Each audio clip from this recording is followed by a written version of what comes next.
বিকেলে ভোরের ফুল ঝরে যায়।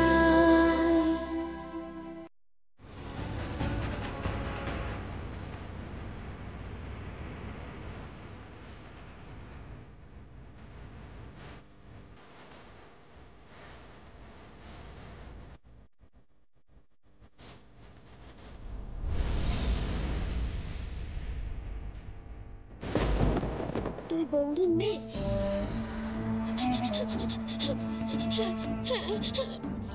আমি ওনার মেয়ে। বন্ধুর জন্য খাবার এনেছি, সুস্থ হয়ে গেলে বন্ধু তোকে খাইয়ে দিস কেন? চ, বন্ধু এখন ঘুমোবে, তুই চ বাড়ি চ। চ চ চ।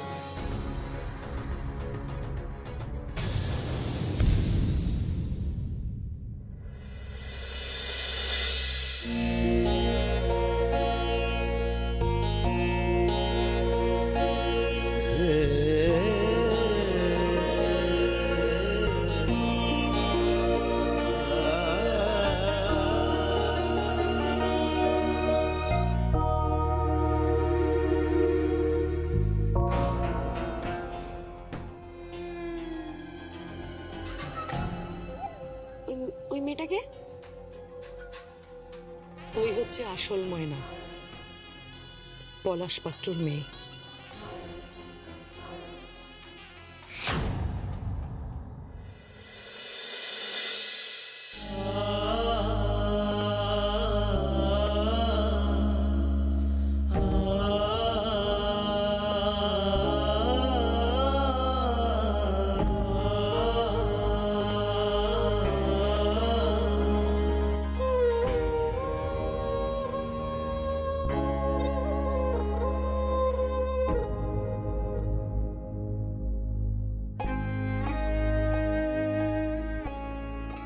কি হয়েছে ময়না? জানিস বাজে ডাক্তার, আজকে বন্ধুর মেয়ে বন্ধুর কাছে এসেছে, ওকে কত ভালোবেসে বাবা বলে ডেকেছে। কি হলো? কাঁদছো কেন তুমি? কাঁদছো কেন বলবে তো? জানিস বাজে ডাক্তার, আমার না আমার বাবাকে দেখতে খুব ইচ্ছে করে। ছোটবেলা থেকে দেখেছি আমার সব বন্ধুরা বাবার সাথে ঘুরতে যেত, বাবার আদর পেত, কত ভালোবাসা পেত। আর আমার পোড়া কপালটা দেখ, আমি আমার বাবাকে কোনোদিন দেখতেই পেলাম না। বাবা যে কি সেটা কোনোদিন বুঝতেই পারলাম না। আমি জানি আমার বাবা বেঁচে আছে, আমার বাবা বেঁচে আছে আমি জানি। আমার মা তো শাঁখা সিঁদুর পরে। কতবার মাকে জিজ্ঞেস করেছে, ও মা বলো না আমার বাবা কোথায় আছে, বলো না আমার মা কোনো উত্তর দেয়নি, কোনো উত্তর দেয়নি। এবার ডাক্তার তুমি বল না, আমি কি কোনোদিন আমার বাবাকে দেখতে পাবো না? দেখবে দেখবে দেখবে, তুমি তোমার বাবাকে ঠিক একদিন খুঁজে পাবে, নিশ্চয়ই খুঁজে পাবে গো। আমার বাবাকে দেখতে খুব ইচ্ছে হয়, আমারও খুব ইচ্ছে আছে আমার বাবা মাকে ভালোবাসুক, আমাকে জড়িয়ে ধরুক, আমি বাবার সাথে খুনসুটি করব, বাবার কোলে কোলে মাথা দিয়ে শোবো। আমার খুব ইচ্ছে হয় রে বাজে ডাক্তার।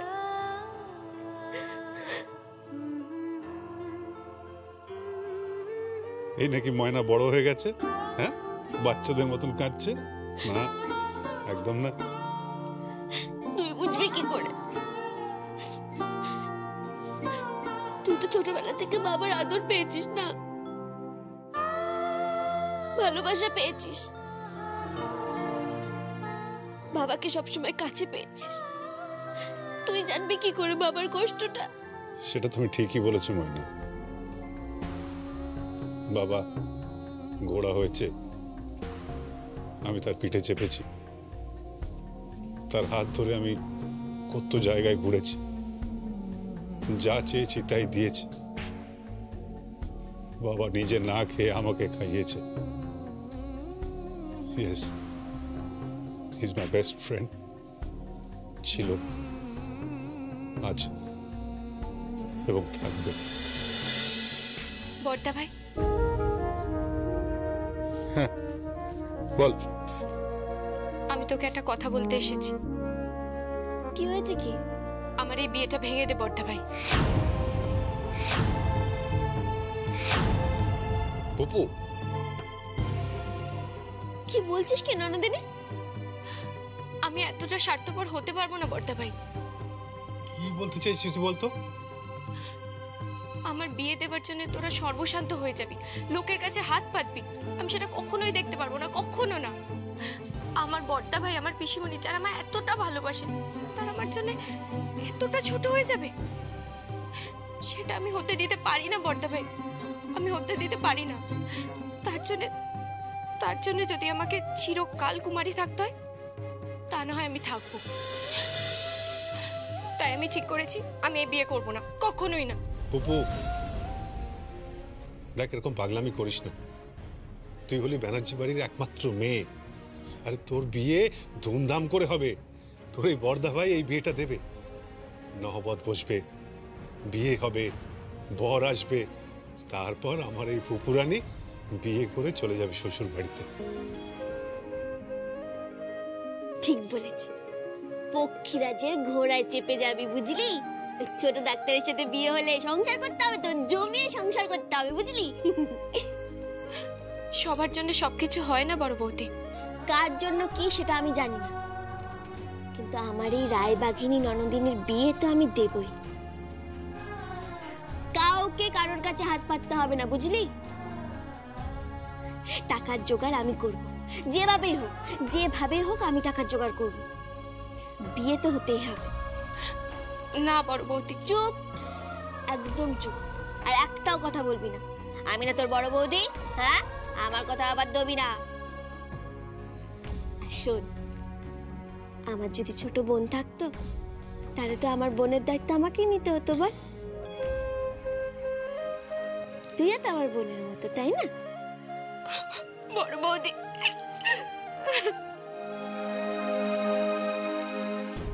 কি রে,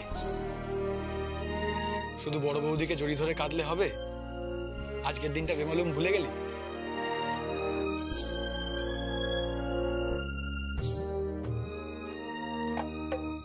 কি রে আজকে? আমি তো জানি না। আজ রাখি, ভুলে গেছিস?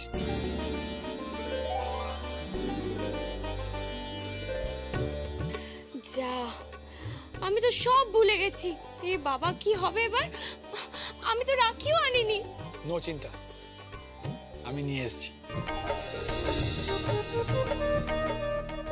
ঠিক আছে ঠিক আছে, আসছি আমি, দাঁড়া।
কিন্তু বুবু, তোকে দেওয়ার মতন তো এই মুহূর্তে আমার কাছে কিছুই নেই রে।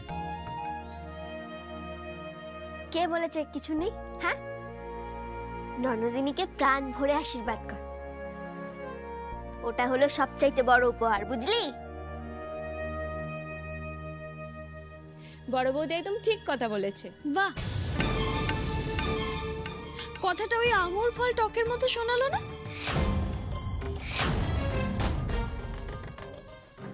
এই চুগলি কর, কি বলতে চাইছিস তুই? আমি বলতে চাইলাম যে বোন তো দাদাকে রাখি পরালো, আর দাদার গিফট দেওয়ার বেলায় ঠুঠু। শোনো, গিফটের থেকে বড়দা ভাইয়ের আশীর্বাদ আমার কাছে অনেক বড়। উফ, তোদের কি ন্যাকামো না? আচ্ছা পুপু, বড়দা আর ছোটদার জন্যই রাখি, আর মেজদার বেলা কিছু নেই? মেজ বৌদি, তোমার হয়তো কথাটা শুনতে খারাপ লাগবে, তবু আমি বলছি, যেই ভাই তার বোনকে ভালোবাসে না, রক্ষা করে না, তাকে আমি রাখি পরাতে যাব কি করতে?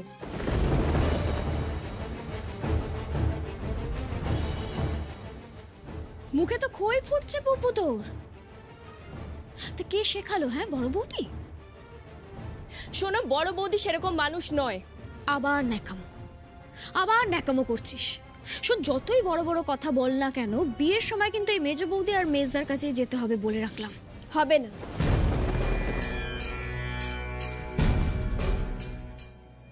যেতে হবে না। যতদিন ওর বড় বৌদি আর বড়দা ভাই আছে ততদিন তোদের কাছে যেতে হবে না। ননদিনের বিয়ে ওর বড়দা ভাই আর বড় বৌদি দেবে।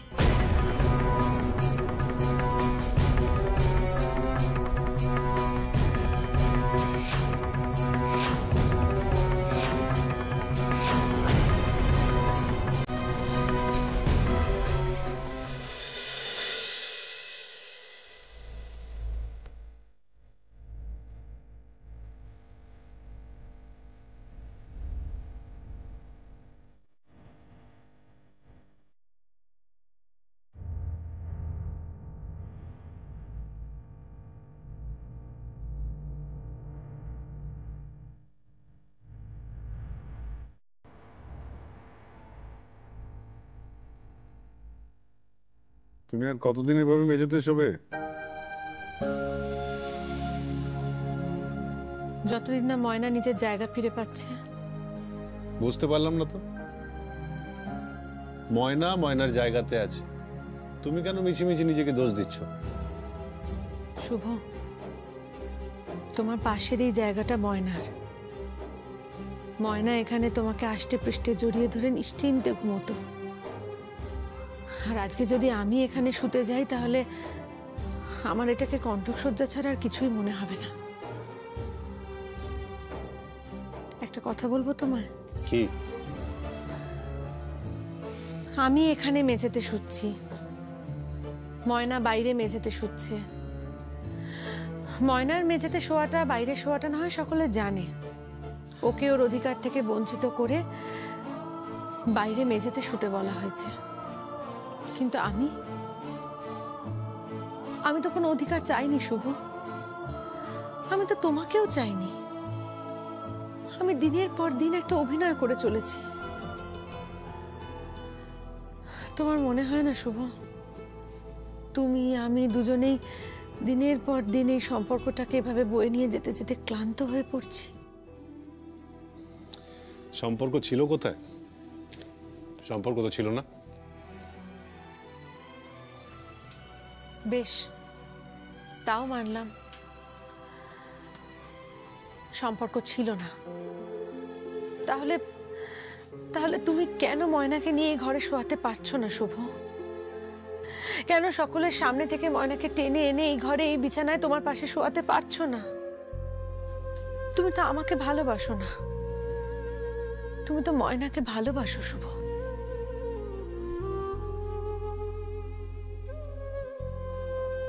কেন বলো, কেন বাইরে থেকে ওকে ডেকে আনতে পারছো না তুমি? কেন? সেই পথ বন্ধ করে দিয়েছে পিসিমণি।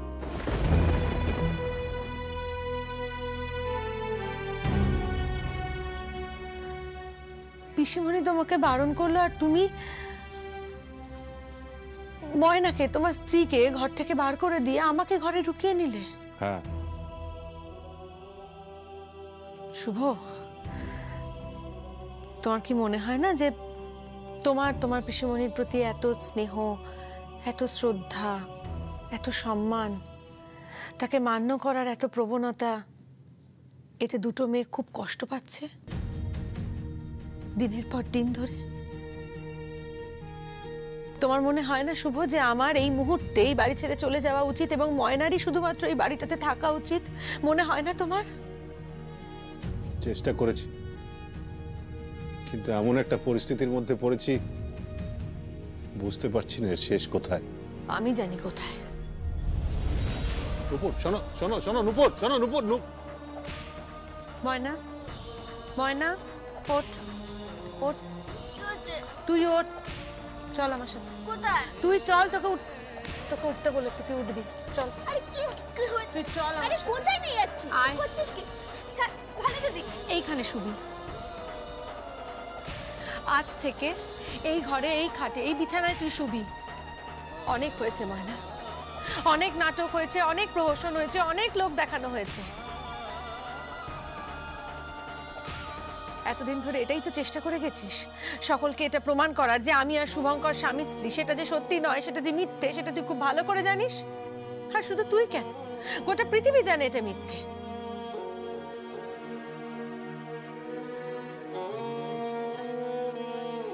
শুভঙ্কর তোকে ভালোবাসে ময়না, আমার নয়। তাই প্লিজ। কোথায় যাচ্ছ তুমি?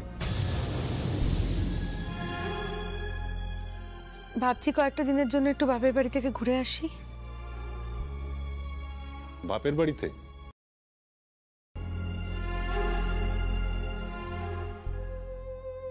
এত রাতে তুমি যাবে বাপের বাড়িতে? তোমার বাবা অসুস্থ হয়ে পড়বেন, উনি ভাববেন তুমি ঝগড়া করে গেছো, তখন? সেইখানেই তুমি আটকে গেছি শুভ। ঠিক তাই, তুমি আটকে গেছো তোমার বাবার জায়গাতে, আর আমি আটকে গেছি আমার পিসিমণির কাছে। আমি কিন্তু কোথাও আটকে নেই, আমার শুধু একটা কাজ বাকি আছে, ওই কাজটা হয়ে গেলেই আমি চলে যাব। আচ্ছা বাবা, কাউকে কোথাও যেতে হবে না, তুই আমি নিচে শুয়ে পড়ছি, আর বাকি একটা তুই খাটে শুয়ে পড়, কাল সকালে বাকিটা ভেবে দেখা যাবে। এই যা যা, শো না, শোগে। কি হলো, তুই দাঁড়িয়ে আছিস কেন? তুই শো, আমি বাড়ির সব চাদরটা নিয়ে আসছি।